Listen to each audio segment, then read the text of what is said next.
سلام دوستان خوبم. اگر عنوان این ویدیو براتون عجیبه، باید بگویم که چیز جدیدی اینجا وجود نداره، فقط کمی تفکر. آیا روح انسان گرسنه میشه؟ اگه اینطوره خوراکش چیه که اگه بهش نرسه، روح ناتوان و مریض میشه و حتی ممکنه بمیره؟ راستی مرگ روح چطوریه؟ دوستان، آیا تاکنون با این چراها در زندگی روبرو شدید؟ چرا اینقدر ناراحت و ناامیدم؟ چرا هیچ چیز تغییر نمیکنه؟ خدای من، چرا قرضهای من تمومی نداره؟ چرا تو مهمونی ها همیشه باید تظاهر کنم که خوشحالم، اما در واقع اینطور نیست؟ چرا زندگی برای من اینقدر دشواره؟ به هدفم رسیدم، اما احساس نمی کنم که به چیز ارزشمندی دست یافتم. اصلا من شایسته خوشبختی نیستم. چرا کسی به من اعتماد نمیکنه؟ و ده‌ها چرا و افکار منفی دیگر. دوستان عزیز، ما اگر بفهمیم که یک لبنیاتی از شیر تاریخ گذشته برای تهیه محصولاتش استفاده میکنه، دیگه از اونجا خرید نمی کنیم. وقتی متوجه بشیم که یک فروشگاه مواد غذایی به تاریخ انقضای محصولاتش توجه نمیکنه، دیگه از اونجا خرید نمی کنیم. اگه بفهمیم یک قنادی از مواد نگهدارنده غیر مجاز در کیک ها و شیرینی هاش استفاده میکنه، مطمئناً از خرید از اونجا پرهیز میکنیم. وقتی در یک رستوران ببینیم که کارکنان بهداشت محیط رو رعایت نمیکنن، از اونجا غذا سفارش نمیدیم. پس قطعاً برایمان مهم است غذایی که مصرف میکنیم چی باشه. با این حال خیلی افراد رو میبینیم با اینکه خوراکشون سالم و مغذیه، ولی حال و روز خوشی ندارن. اکثر اوقات در حال غر زدن و نالیدن هستن. درآمد خوب و کافی هم حتی دارن، ولی یکسره از اوضاع و احوال شغلیشون شکایت میکنن. دائم از مشکلاتشون میگن بدون ارائه هیچ راه حلی. حتی گاهی مشکلاتشون اصلا مشکل نیست. این شخص عادت کرده همه چیز رو، چه سختی چه آسایش، همه رو به چشم مشکلات ببینه. این دست افراد همیشه از وضع موجود خود ناراحتن. اینجاست که باید گفت آنچه در ظرف روح جای گرفته تغذیه سالم نبوده. زیرا با پر کردن ظرفیت شکم و حتی به دست آوردن درجه و مقام و پست، روح راضی و خوشنود نشده و حتی هرچه مادیات بیشتر شده، روح گرسنه‌تر و تشنه‌تر شده. و در بعضی افراد چنان بوده که با وجود ثروت فراوان و زندگی مرفه، در کمال ناباوری به زندگی خود پایان دادن.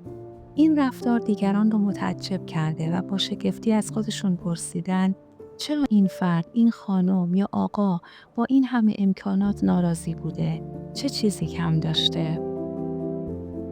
اما نکته‌ای که در اینجا خودنمایی میکنه همینه که چه چیزی در زندگی او گم بوده و وجود نداشته که باعث شده ناامید بشه و به ته خط برسه.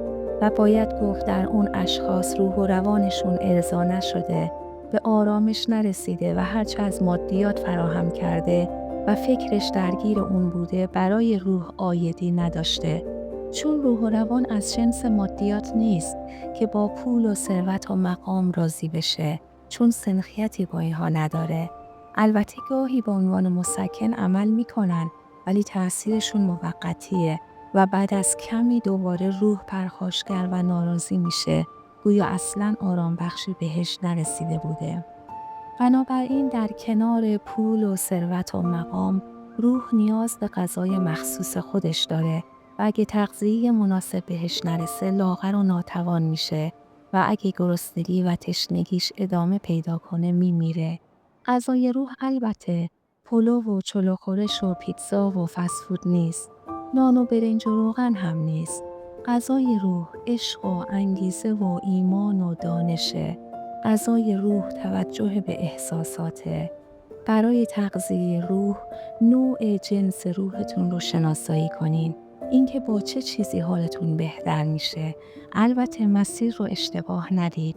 فکر نکنید با سیر کردن جسم میتونید تشنگی و گرسنگی روح رو برطرف کنید. مسیر اشباع و سیری روح از معده نمیگذره، بلکه از طریق ورودی‌های ذهنه. همونطور که در مورد غذا خوردن وسواس داریم، درباره غذای روح هم باید دقت داشته باشیم. که ذهن رو در معرض ورودی‌های مسموم قرار ندیم. ورودی‌های مسموم ممکنه یک تصویر باشه یا یک خبر یا دیدن بعضی افراد و هر چیزی که برای ما تولید ترس و اضطراب و تردید میکنه. پس تنها باید به چیزهای اجازه ورود به ذهن رو داد که نیاز روح رو برطرف کنه و اون رو قوی و فربه کنه و به آرامش برسونه و در نهایت احساس بهتری به تو ببخشه. احساسی که همراه با شور و اشتیاق فراوان باشه تبدیل به قدرت روح میشه. یکی از عوامل قدرت روح شکرگزاری و به عبارتی ایجاد روحیه سپاسگزاری در خودمونه. سپاسگزاری رو جایگزین نق زدن و گله و شکایت کردن‌های مداوم قرار بدین. تمرین کنین و این شربت گوارا رو کم کم به روحتون بخورانید تا سیراب بشه. در اون صورت می‌بینید که شکرگزاری باعث جذب برکت و ثروت به زندگیتون میشه. باید احساس شکرگزاری داشته باشید تا زندگی که می‌خواهید رو بسازید. وقتی شما به روحتون از لحاظ احساسی می‌آموزید که شکرگزار باشه، موفقیت، عشق، ثروت و سلامتی هم از راه میرسه. اگر شکرگزاری یکی از غذاهای همیشگی روحتون باشه، در اون صورت احساس فراوانی می‌کنید. اون وقت ثروت می‌گرده و شما رو پیدا می‌کنه. به جای اینکه شما با نق زدن و گله کردن و شکایت دنبالش بدوید و به اون نرسید. نهایتاً غذای روح ما شخصیت و منش ما رو شکل میده. برای تغذیه مناسب روح نیازه که از بعضی رفتارها خداحافظی کنید و از صحنه وجودتون خطشون بزنید.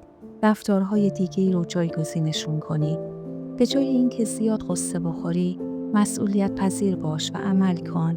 اگر از اضافه وزن رنج میبری، دست به کار شو، هم پیاده روی و هم رعایت متعادل رژیم غذایی. به جای اینکه نق بزنی و دائم از زندگی شکایت کنی، سپاسگزار باش. سپاسگزار کسانی که همین امکانات رو برات فراهم کردن و به تو کمک میکنن و خودت هم دنبال راه حل باش برای کاهش مشکلات. دور دوستان سمی رو خط بکش و به جای اون خودت رو در محاصره افراد سالم و موفق قرار بده و به دنبال یک مشاور خوب و دلسوز باش. تمام وقتت رو پای تلویزیون و دیدن فیلم و سریال هدر نده. ورزش و پیاده روی رو هم در برنامه‌ت بگنجون. پرمشغله باش، چون اگر بیکار باشی افکار منفی و سمی بهت هجوم میارن و خوره روحتون میشن. پس سرتون رو همیشه به یک کار مثبت گرم کنین تا روح سالم و شخصیت کاریزماتیک داشته باشین. و در آخر حال دل و روح و روانتون رو دست آدم ها نسپرین و با لذت ها و هدایای کوچیک و حتی ارزان ترین چیزها خوشحال بشید. اون وقت خواهید دید که روحتون اشباع میشه و سلامت روح، سلامت سلول های جسمتون رو هم به دنبال داره. موفق باشید.